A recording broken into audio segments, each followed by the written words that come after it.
it's KB. Welcome back to another video with me. Today's video, of course, hello, Fake Friday. So I'm sorry y'all, I skimmed out on y'all last week, but I'm back this week with the heat. I don't know about y'all, but this entire situation that we're in right now just feels like a bad dream. I would compare the situation as kind of like a bad car accident, right? On the freeway. You know, people are angry because I don't know if you guys have ever been in traffic, especially when you're not used to it or you got somewhere to be. It's frustrating. People are pissed. People want it to be over. People are thinking of ways that they can get out, trying to exit the freeway illegally. Y'all seen those people, and some of y'all are those people, okay? It's just they have anxiety. They don't know what's going on. And in car accidents, some people really get hurt.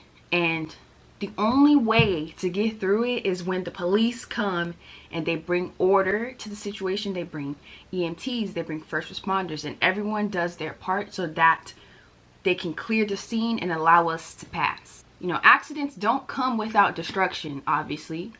You know, every time there's a car accident, even if lives are saved, something was destroyed. You know, whether it be the vehicle, you know, somebody's confidence now in driving, something is destroyed. But the best part about after a car accident is now people who are involved are now changed from the situation so that when future comes, they won't react how they did the first time. So similar to what we're going through right now with the Rona. Guys, you name it, I've went down the list of things that frustrated me or made me anxious or just made me, like, quite frankly, pissed about how our country handled the virus. But at the end of the day, God already knew this was gonna happen, okay? God knew everything was gonna pan out the way it did and the way it has been. And it's in situations like these where it's out of your control that God is looking at you like, is this the time that you're gonna trust me? And for a long time, you guys, I'll be honest with you, the word trust to me was kind of like taboo. Because I'm like, what do you... Okay, you're telling me trust God.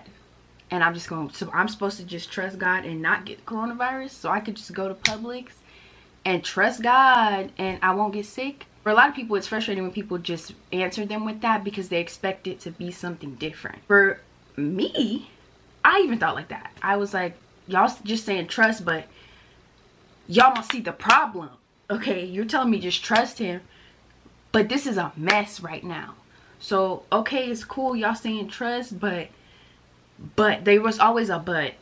And it's so crazy because the verse that I'm going to read for you guys today, it's on my phone this time. I did a devotional myself about stress because I was feeling kind of stressed, y'all. I'm not gonna lie.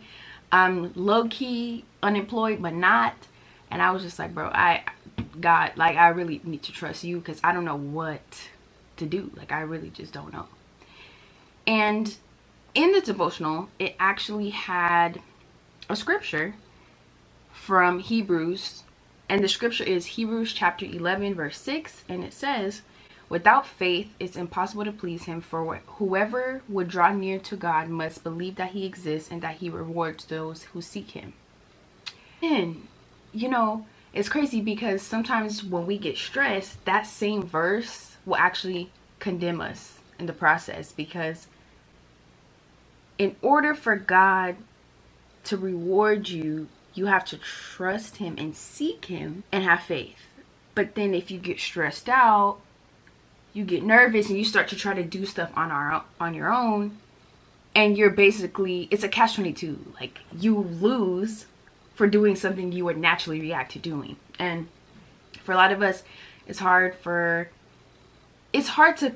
grasp that concept and to wrap your head around the fact that you got to literally stop yourself from thinking, this is not going to work, this is crazy, the world is stressed, I'm never going to get out of my house, this quarantine is never going to go away. You literally have to come back with every negative thought with, but God said we're going to get through it. But God said he is going to supply all my needs.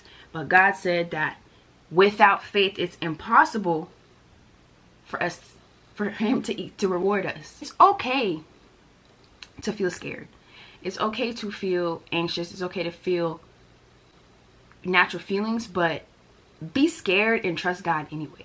I don't know about you guys, but I would rather trust God and be scared than to completely devoid myself of even giving God the opportunity to help and just being scared. Because let's be honest, like, being scared does nothing. The situation doesn't change.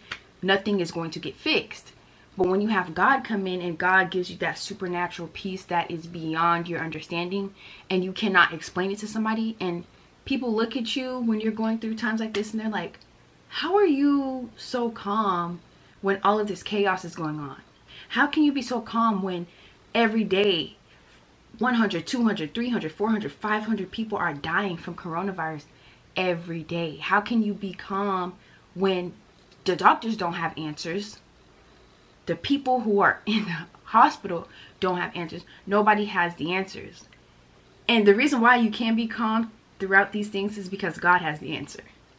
And I don't have to explain to you what that answer is, because it's beyond my understanding anyway. And if it's beyond my understanding, me trying to explain it to you would be beyond yours as well.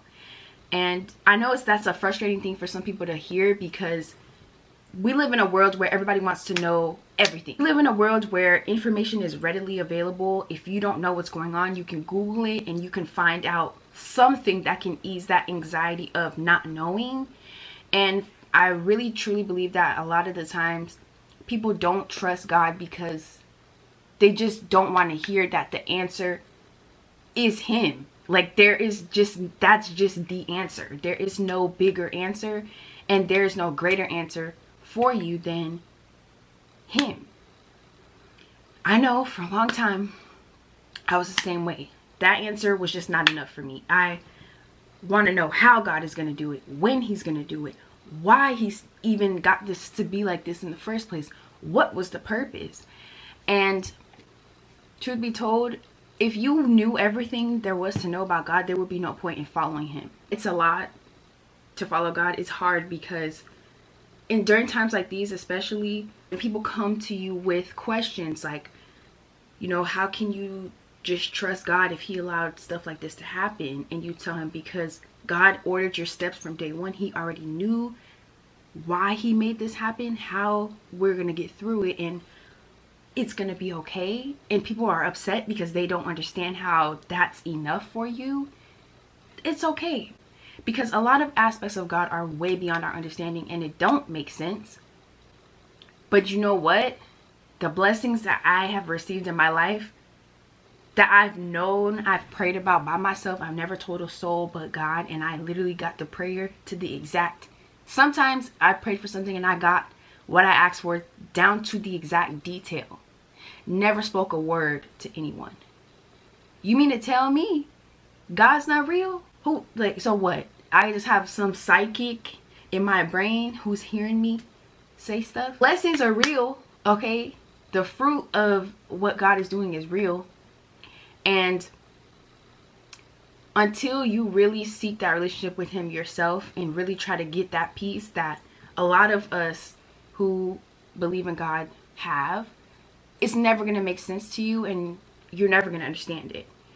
And I'm not here to condemn anybody. I'm not here to judge nobody. I'm not here to make you feel like if you don't believe in God, like, you know, you're crazy, because everybody's journey is different. Everybody's process is different. And I'm not judging anybody, but I do want to leave you guys with this little thing to think about. Think about the most highly stressful situation you have in your life right now. Okay, for some of you guys that might be you just lost your job and you don't know how you're going to pay your bills for this month. For some of you guys that might be somebody in your family has the virus and you don't know if they're going to see tomorrow. For some of you guys that might be you working in the healthcare industry and every minute of your day is spent being anxious because you're taking care of other people's family and you don't know if you're putting yourself or your family at risk. All of these things that are worrying you and bringing you anxiety, frustration, all of these things. Think about how often you spend thinking about it. Spend all day thinking about it, a few hours, 10 minutes, 5 minutes, all week. Think about all of the scenarios that you've made up in your head while you're worrying about those bad things.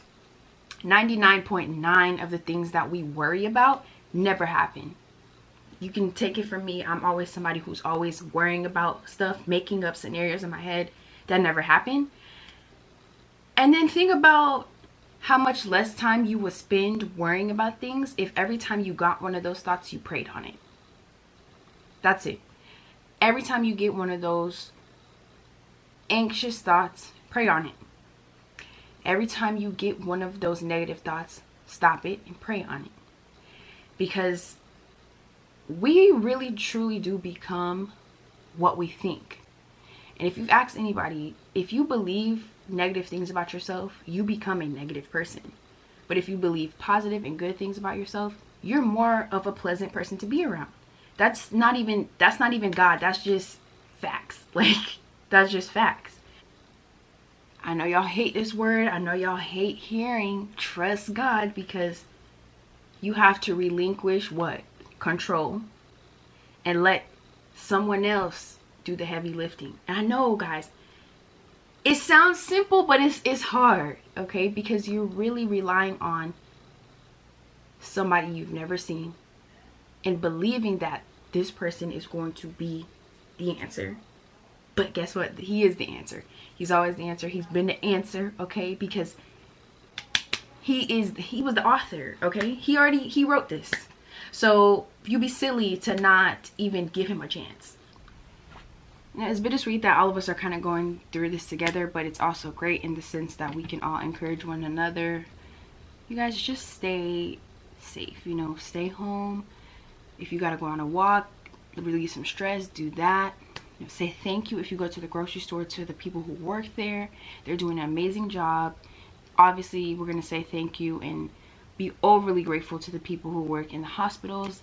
And just remember that everybody is out here fighting this thing, but we just got to make sure that we got to keep God in it and make sure we thank him. Even though it seems like everything's going crazy, God knows that ain't no storm too big, okay? If he can go to a mountain and say move, you think he can't tell this little virus to skedaddle? Like, he can, but he's gonna do it when he's ready. So don't stress it, y'all. Stay safe, wash your hands, okay? Don't sneeze on people. Stay 6 feet away. Do the things that we're told, and we will get out of this a lot quicker than we need to. Okay, I love you guys. I will see you guys next week in next week's Faith Friday.